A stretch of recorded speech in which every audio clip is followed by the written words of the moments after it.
Selamat pagi Bapak Ibu Saudara yang diberkati oleh Tuhan. Pagi hari ini kita akan kembali mendengarkan renungan firman Tuhan.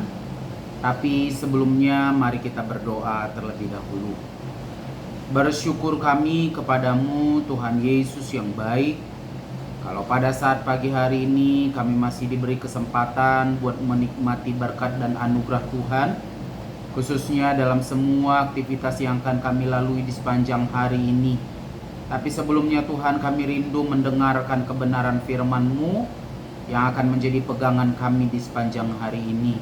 Hikmat Tuhan dan urapan-Mu ada dalam kehidupan kami pribadi lepas pribadi, sehingga kami boleh memahami kebenaran firman Tuhan dengan baik pada saat ini. Dalam nama Yesus, kami siap untuk menerima kebenaran firman Tuhan. Haleluya. Amin.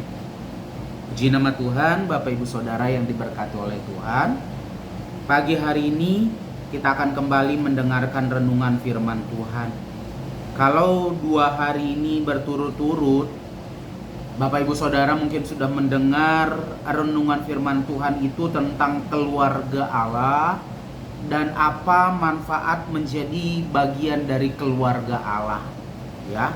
Kita berbicara tentang keluarga Allah dan manfaatnya di dalam kehidupan kita pribadi lepas pribadi. Tapi saat pagi hari ini kita akan belajar tentang tanda, ya. Tanda menjadi keluarga Allah. Apa yang menjadi tandanya kita sudah masuk dalam keluarga Allah. Ya. Terlebih dahulu mari kita baca di dalam Matius pasal yang ke-27, Matius pasal yang ke-28, ayatnya yang ke-19 dan ayat yang ke-20. Begini firman Tuhan, "Karena itu, pergilah jadikanlah semua bangsa muridku dan baptislah mereka dalam nama Bapa dan Anak dan Roh Kudus, dan ajarlah mereka melakukan segala sesuatu yang telah kuperintahkan kepadamu, dan ketahuilah Aku menyertai kamu senantiasa sampai kepada akhir zaman." Kalau kita lihat di dalam ayat ini tadi, Yesus sendiri menyampaikan hal ini kepada murid-murid, kepada orang-orang yang ada pada waktu itu yang bersama-sama dengan dia, bahwa Yesus menempatkan baptisan ini setara dengan penginjilan, setara dengan penyampaian kebenaran firman Tuhan, ya. Karena dikatakan jadikanlah semua bangsa muridku dan baptislah. Jadi tentang pengabaran Injil ini itu setara dengan baptisan. Dan pada saat pagi hari ini kita mau belajar bahwa baptisan ini merupakan tanda. Sekali lagi, baptisan ini merupakan tanda bagi kita bahwa kita masuk dalam keluarga Allah. Berbicara tentang keluarga, bagaimana satu anggota keluarga itu diakui dalam sebuah keluarga, biasanya itu kalau tidak melalui kelahiran, maka melalui adopsi. Nah, jadi kalau tidak melalui kelahiran, maka itu pasti melalui adopsi. Seseorang yang tidak lahir di tengah-tengah satu keluarga bisa menjadi anggota keluarga kalau orang tersebut diadopsi oleh keluarga tersebut, ya.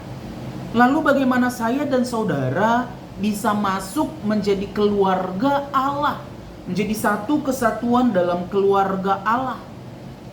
Berbicara tentang kelahiran, Yohanes 3 ayat yang ketiga dan ayat yang kelima, begini firman Tuhan. Yesus menjawab katanya, "Aku berkata kepadamu, sesungguhnya jika seseorang tidak dilahirkan kembali, ia tidak dapat melihat kerajaan Allah." Kata Nikodemus kepadanya, "Bagaimanakah mungkin seseorang dilahirkan kalau ia sudah tua? Dapatkah ia masuk kembali dalam rahim ibunya dan dilahirkan lagi?" Jawab Yesus, "Aku berkata kepadamu, sesungguhnya jika seseorang tidak dilahirkan dari air dan roh, ia tidak dapat masuk ke dalam kerajaan Allah." Dan kita bandingkan di dalam 1 Korintus pasal yang ke-12 ayat yang ke-13, begini firman Tuhan. "Sebab dalam satu roh kita semua, baik orang Yahudi maupun orang Yunani, baik budak maupun orang merdeka, telah dibaptis menjadi satu tubuh dan kita semua diberi minum dari satu roh. Bagaimana kita bisa menjadi keluarga Allah? Maka dikatakan oleh Yesus tadi kepada Nikodemus, seseorang itu harus dilahirkan kembali. Lalu Nikodemus bertanya, bagaimana orang bisa dilahirkan kalau dia sudah tua? Apakah dia harus masuk kembali ke rahim ibunya? Oh, tentu tidak. Yesus menjelaskan kepada Nikodemus bahwa orang yang lahir baru itu maksudnya bukan dari dilahirkan oleh seorang wanita, tetapi orang yang lahir baru ini dimaksud oleh Yesus adalah orang yang sudah dilahirkan oleh air, dari air dan roh. Orang yang sudah dibaptis di dalam air dan dibaptis di dalam Roh Kudus. Itu yang dimaksudkan oleh Yesus kepada Nikodemus. Dan orang yang sudah dibaptiskan di dalam air dan dibaptis di dalam roh ini adalah orang-orang yang sudah tergabung di dalam satu keluarga Allah.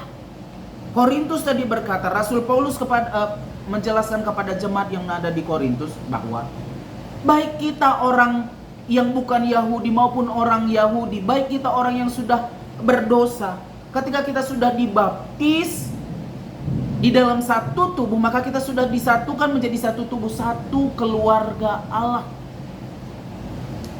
Oleh sebab itu Bapak Ibu Saudara yang diberkati oleh Tuhan, apa tandanya kita masuk menjadi keluarga Allah? Ya, baptisan ini. Lalu apakah memang baptisan ini dapat menyelamatkan saya dan saudara? Tidak.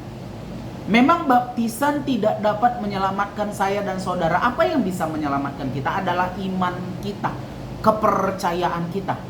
Yohanes 3 ayat 16 berkata bahwa setiap orang yang percaya kepadanya tidak binasa, melainkan beroleh hidup yang kekal. Memang baptisan ini tidak akan dapat menyelamatkan saya dan saudara. Tetapi baptisan ini merupakan satu pengakuan kita kepada dunia ini bahwa saya dan saudara adalah pengikut-pengikut Kristus.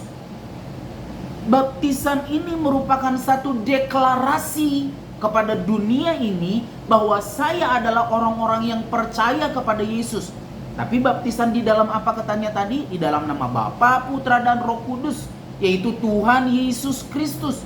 Jadi ketika kita dibaptis di dalam nama Bapa, Putra dan Roh Kudus, yaitu di dalam nama Tuhan Yesus Kristus, kita mendeklarasikan bahwa saya adalah keluarganya Allah. Saya adalah keluarganya Kristus.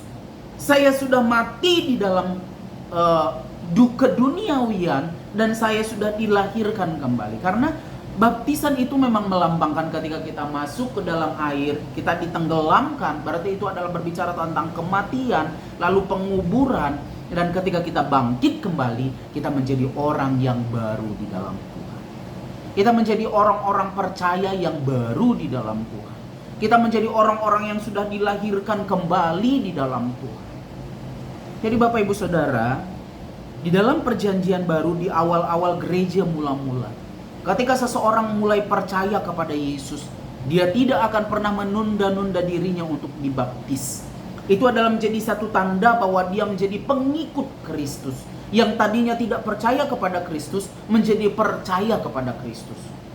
Lalu apakah Bapak Ibu Saudara, apakah di antara kita pendengar-pendengar pada saat pagi hari ini, masih adakah di antara kita yang belum dibaptis? Kalau masih ada, mari ambil keputusan bahwa kita harus dibaptis di dalam Kristus, supaya kita menjadi tergabung di dalam keluarganya Allah. Nah, seperti kemarin kita sudah belajar apa manfaat menjadi keluarga Allah. Manfaat tersebut dapat kita nikmati ketika kita boleh tergabung dalam keluarga Allah. Apa tandanya kita menjadi keluarga Allah? Mari lakukan baptisan itu di dalam Tuhan, di dalam nama Bapa, Putra dan Roh Kudus, yaitu di dalam nama Tuhan Yesus Kristus. Jadi Bapak Ibu Saudara yang diberkati oleh Tuhan, sekali lagi saya mengingatkan, baptisan ini tidak menjamin kita masuk dalam kerajaan sorga. Tapi ini adalah tanda kita masuk dalam keluarganya Allah. Yang menjamin kita adalah Yesus Kristus. Iman kepercayaan kita kepada Tuhan. Tapi apakah penting baptisan itu? Penting. Karena itu menandakan kita mendeklarasikan bahwa saya ini adalah pengikut-pengikut Kristus. Puji nama Tuhan Bapak Ibu Saudara. Firman Tuhan tidak akan saya perpanjang. Oleh sebab itu, biarlah firman Tuhan ini boleh menjadi acuan kita bagi orang-orang yang belum dibaptis, boleh mengambil keputusan untuk dibaptis di dalam nama Tuhan Yesus Kristus. Mari kita berdoa. Terima kasih Bapa yang baik. Pagi hari ini kami sudah mendengarkan kebenaran firman Tuhan. Biarlah firman Tuhan ini boleh kami maknai di dalam hidup kami, terkhusus kami orang-orang yang belum dibaptis di dalam nama Tuhan Yesus Kristus. Biarlah kami boleh mengambil keputusan untuk kami boleh dibaptis, sehingga kami boleh menjadi tergabung menjadi keluarganya Allah. Kami mendeklarasikan diri kami adalah orang-orang yang percaya kepada Tuhan, pengikut-pengikut Kristus. Oleh sebab itu Bapa yang baik, beri peneguhan di dalam hati kami, supaya kami boleh mengambil keputusan di dalam Engkau Tuhan. Kami boleh memutuskan, kami boleh menjadi pengikut-pengikut-Mu, kami boleh menjadi keluarga-keluarga-Mu Tuhan. Sebab itu Bapa yang baik, jamah hati dan pikiran kami, terkhusus kami yang belum menerima baptisan itu Tuhan. Terima kasih, tolong sertai kami di sepanjang hari ini Tuhan, dalam semua aktivitas kegiatan yang akan kami lakukan. Biarlah Tuhan bersama-sama dengan kami, kemanapun kami pergi, dimanapun kami berada, ada Tuhan bersama-sama dengan kami, memberi kekuatan, kemampuan buat kami untuk menjalani hari-hari kami di sepanjang hari ini Tuhan. Terima kasih Bapa yang baik, ini doa kami. Kami sudah berdoa dengan penuh ucapan syukur di dalam nama Tuhan Yesus Kristus. Haleluya. Amin. Selamat pagi. Selamat beraktivitas. Tuhan Yesus memberkati.